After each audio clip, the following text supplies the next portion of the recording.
Assalamualaikum warahmatullahi wabarakatuh.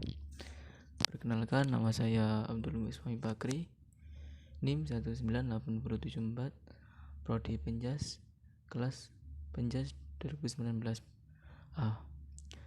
Di sini saya akan menjelaskan tentang Pancasila sebagai ideologi negara. Yang pertama yaitu sumber historis sebagai dasar negara.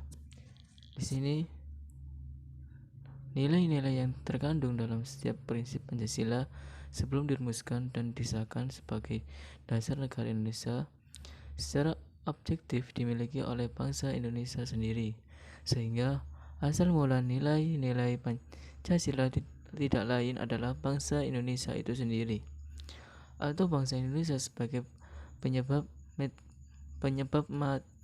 materialis Pancasila.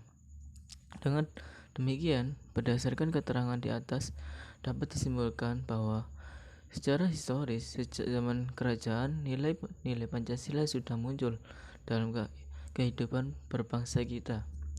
Nilai-nilai yang terkandung dalam setiap unsur Pancasila kemudian dirumuskan dan disahkan sebagai dasar negara. Semua peraturan perundang-undangan yang tidak tidak boleh bertentangan dengan nilai-nilai Pancasila. Yang kedua yaitu sumber sosiologis sebagai dasar negara. Sosiologis diimplementasikan sebagai ilmu kehidupan manusia. Suekanto menyatakan bahwa dalam pandangan sosiologis, masyarakat berada pada waktu dan tempat yang memiliki suatu nilai-nilai tertentu. Berbeda dengan bangsa lain, bangsa Indonesia melandaskan perspektifnya tentang kehidupan bermasyarakat, berbangsa, dan bernegara pada prinsip-prinsip budaya yang dimiliki adalah tertanam pada bangsa itu sendiri. Selanjutnya yaitu sumber politik sebagai dasar negara. Fenomena kehidupan politik bangsa Indonesia menjadi salah satu materi menarik dalam pendidikan, dipimpin oleh hikmat kebijaksanaan dalam konsultasi dan representasi, dan dengan penuh mengandalkan keadilan sosial Pancasila. Semua orang yang terlibat dalam penyelenggaraan pemerintahan Indonesia harus sesuai dengan etika politik. Oleh karena itu, nilai-nilai Pancasila secara mutlak harus dimiliki oleh otoritas penyelenggara pemerintahan agar tidak menyebabkan berbagai penyimpangan seperti yang sering terjadi saat ini.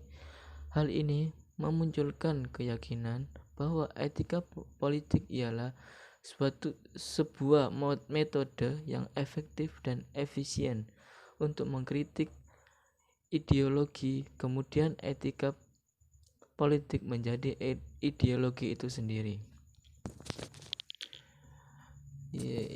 Selanjutnya yaitu argumen tentang dinamika dan tantangan Pancasila sebagai dasar negara. Di sini Pancasila sebagai dasar negara lahir dan berkembang melalui suatu proses yang cukup panjang. Pada mulanya, adat istiadat dan agama menjadi kekuatan yang membentuk adanya pandangan hidup. Setelah Soekarno menggali kembali nilai-nilai luhur budaya Indonesia pada 1 Juni 1945,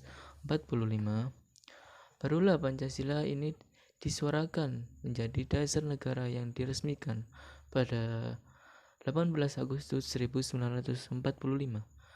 Dengan dimasuknya sila-sila Pancasila dalam pembukaan Undang-Undang Dasar Negara Republik Indonesia tahun 1945 dengan bersumber budaya, adat istiadat, dan agama sebagai tombaknya, nilai-nilai Pancasila diyakini kebenarannya dan senantiasa melekat dalam kehidupan bangsa dan negara Indonesia.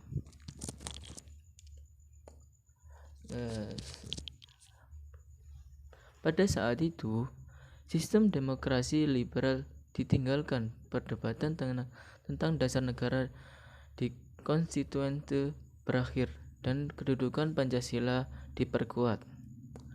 Tetapi keadaan tersebut dimanfaatkan oleh mereka yang menghendaki perkembangannya paham haluan kiri.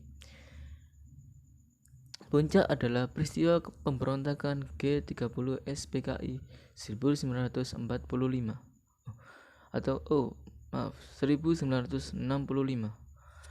Peristiwa ini menjadi pemicu berakhirnya pemerintahan Presiden Soekarno yang digantikan oleh pemerintahan Presiden.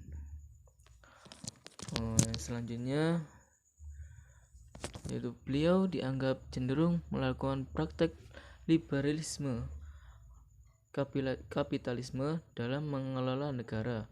Pada tahun 1998 muncul gerakan reformasi yang mengakibatkan Presiden Soeharto menyatakan berhenti dari jabatan presiden.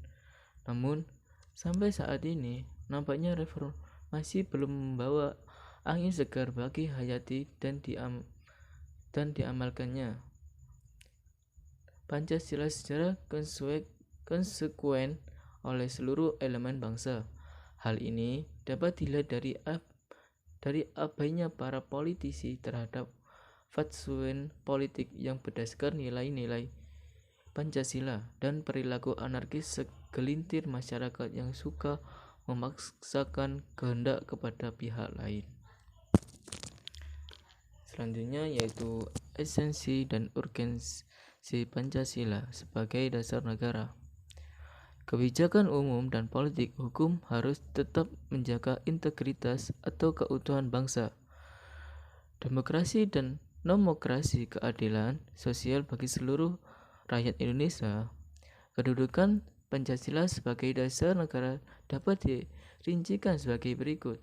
Pancasila sebagai sumber dari segala sumber tertib hukum Indonesia. Terus meliputi suasana kebatinan dalam Undang-Undang 1945, mewujudkan cita-cita hukum bagi dasar negara, dan mengandung norma yang mengharuskan Undang-Undang Dasar mengandung isi yang mewajibkan pemerintahan dan lain-lain penyelenggara negara memegang teguh cita-cita moral rakyat yang luhur. Merupakan sumber semangat abadi Undang-Undang Dasar 1945 bagi penyelenggara negara, para pelaksana pemerintahan. Urgensi Pancasila dasar negara.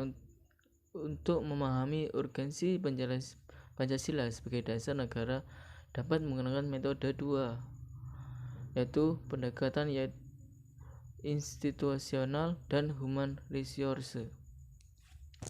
Sekian itu tadi dari penjelasan materi saya tentang Pancasila sebagai ideologi negara.